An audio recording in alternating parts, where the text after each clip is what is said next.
व्यवसाय कुठलाही असो, शेळी पालन करत असाल, बोकड पालन करत असाल, मेंढी पालन करत असाल, कुक्कुट पालन करत असाल किंवा दूध व्यवसायासाठी तुम्ही गायींचं किंवा म्हशींचं संगोपन करत असाल, आपल्याकडे जो प्राणी आहे तो इतका ताजा तवाना टवटवीत आकर्षित दिसत असेल ना, तर त्याच्या मागे मेहनतही तेवढ्याच पद्धतीची असते.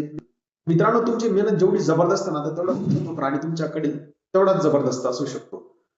कुठलाही व्यवसाय असो मित्रांनो, तर सगळ्यात अगोदर तुम्हाला त्या व्यवसायाविषयी इंटरेस्ट निर्माण झाला पाहिजे. तुम्ही जर पैसा बघून त्या व्यवसायामध्ये उतरत असाल ना मित्रांनो, तर तुम्ही उतरू नका.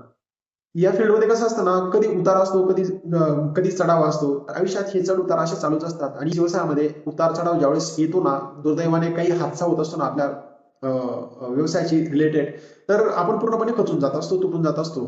तर सगळ्यात अगोदर तुम्हाला सांगायचा उद्देश होता एवढाच आहे ना, तर तुम्ही त्या व्यवसायाविषयी तुम्हाला प्रेम आणि निस्वार्थ परिश्रम करायची तुमची इच्छाशक्ती झाली पाहिजे किंवा निर्माण तुमच्या मनामध्ये झाली पाहिजे, तरच तुम्ही त्या व्यवसायामध्ये उतरा. तुमची मेहनत आणि तुमचं नियोजन जर उत्तम दर्जाचं असेल ना मित्रांनो, तर तुमचा व्यवसाय हा नक्कीच सफल होईल आणि सोबतच तुम्हाला पैसे हे जबरदस्त भेटतील आणि